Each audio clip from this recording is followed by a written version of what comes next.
நேரடி நியமன நடைமுறையில் இடஒதுக்கீட்டை பின்பற்றாமல் பணியிடங்களை நிரப்புவதற்கான முயற்சிகளில் பாஜக முயற்சிப்பதாக பெரும் குற்றச்சாட்டுகள் எழுந்த நிலையில் தற்போது நேரடி நியமன நடைமுறை ரத்து செய்யப்படுவதாக ஒன்றிய அரசு தரப்பில் தெரிவிக்கப்பட்டிருக்கிறது.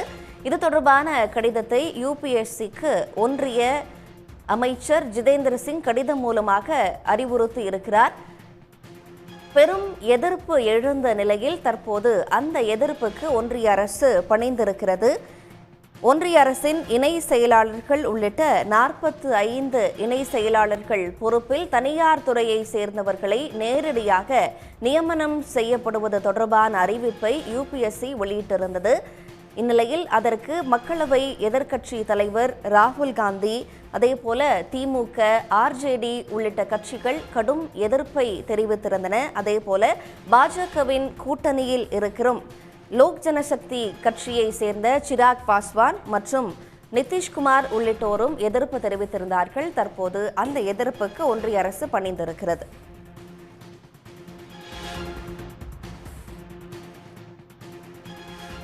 இது தொடர்பாக தமது கருத்துக்களை பகிர்ந்து கொள்வதற்காக காங்கிரஸ் கட்சியின் எம்பி சசிகாந்த் செந்தில் நம்முடைய தொலைபேசி வாயிலாக இணைக்கிறார். அவரிடம் பேசலாம்.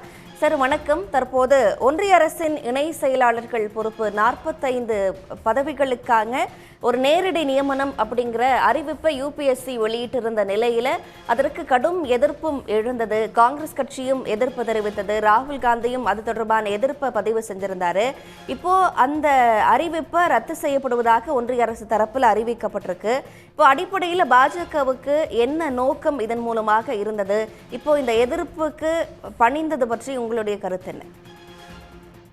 மேடம், இது ரொம்ப பிரதம மந்திரி மோடி அவர்கள் அவருடைய முதல் டென்யூர்ல இருந்தே அவர் சொல்லிட்டு வர விஷயம் என்னன்னா, எப்படியாவது ஐஏஎஸ் ஐபிஎஸ் வந்து கண்டிப்பாக இந்த சிஸ்டம்ல இருந்து நான் ரிமூவ் பண்ணுவேன்னு ஓப்பனாவே நிறைய இடத்துல அவர் ப்ரொக்ளைம் பண்ணியிருக்காரு. இன்ஃபேக்ட் நிறைய இன்டர்னல் மீட்டிங்ஸ்ல அவர் அதை திருப்பி அசர்ட்டும் பண்ணியிருக்காரு. அந்த ஒரு முன்னெடுப்பின் ஒரு பக்கமா தான் இந்த லேட்டரல் என்ட்ரி அவங்க உள்ள கொண்டு வந்தாங்களே. இன்ஃபேக்ட் வந்து யூபிஎஸ்சி என்பது ஒரு கான்ஸ்டிடியூஷனல் பாடி, ஒரு பியூரோக்ரசி வந்து ஒரு ஒரு அரசாங்கம், ஒரு கவர்னன்ஸ்ல வந்து முக்கியமான பங்கு வகிக்கக்கூடிய ஒரு ஸ்ட்ரக்சர். அது வந்து பயஸா மாறிடுச்சுன்னா எந்த ஸ்ட்ரக்சருமே வந்து சஸ்டெயின் ஆகாது.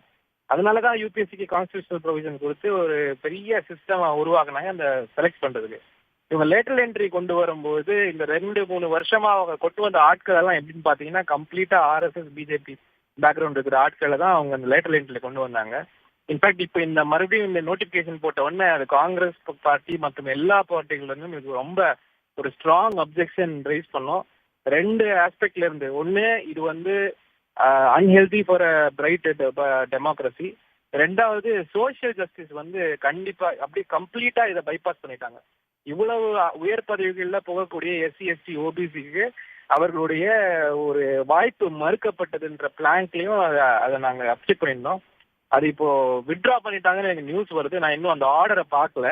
பட் அது வந்து கண்டிப்பாக ஒரு நாங்க எடுத்து வைத்த ஆர்குமெண்ட்டுக்கு பதில் இல்லாம இதை வித்ட்ரா பண்ணிருக்காங்கன்றது என்னுடைய பார்வை. சரி, இப்போ ஆர்எஸ்எஸ் பேக்ரவுண்ட் உடையவங்களை நேரடி நியமனம் மூலமாக நியமிக்கப்படுவதற்கான ஒரு வாய்ப்பு ஒன்றிய அரசு தரப்புல பாஜக கிட்ட இருந்தது அப்படின்னு குறிப்பிடுறீங்க. அப்படின்னா இது இடஒதுக்கீட்டு முறையில என்ன விதமான பாதிப்புகளை ஏற்படுத்தி இருக்கும்? அதே நேரத்தில் இப்போ இந்த அறிவிப்பு மூலமாக சமூக நீதி பாதிக்கப்படாது அப்படின்னும் ஒன்றிய அரசு தரப்புல தெரிவிக்கப்பட்டிருக்கேன்.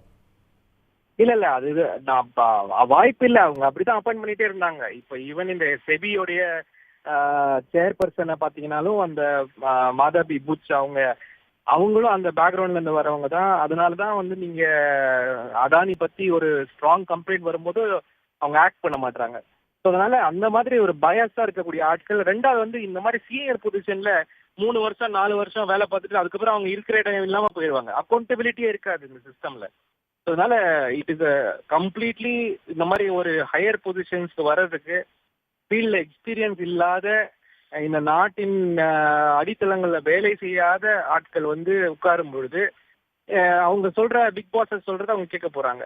2வது, இவங்க ஒருவேளை இந்த மாதிரி லேட்டரல் என்ட்ரில எல்லாம் வராம இருந்தா அந்த பொசிஷன்லாம் ப்ரொமோட் ஆகி வர எஸ்சி எஸ்டி ஓபிசி வர்க்கத்துக்கு போக வேண்டிய பொசிஷன் அதெல்லாம். ஸோ அப்போ கண்டிப்பாக ஒரு அரசாங்க வேலையில கூட நீங்க வந்து ஒரு நல்ல பதவியில வர முடியலன்னா அப்புறம் சமூக நீதி நீங்க எப்படி வந்து நீங்க செயல்படுத்த போறீங்க?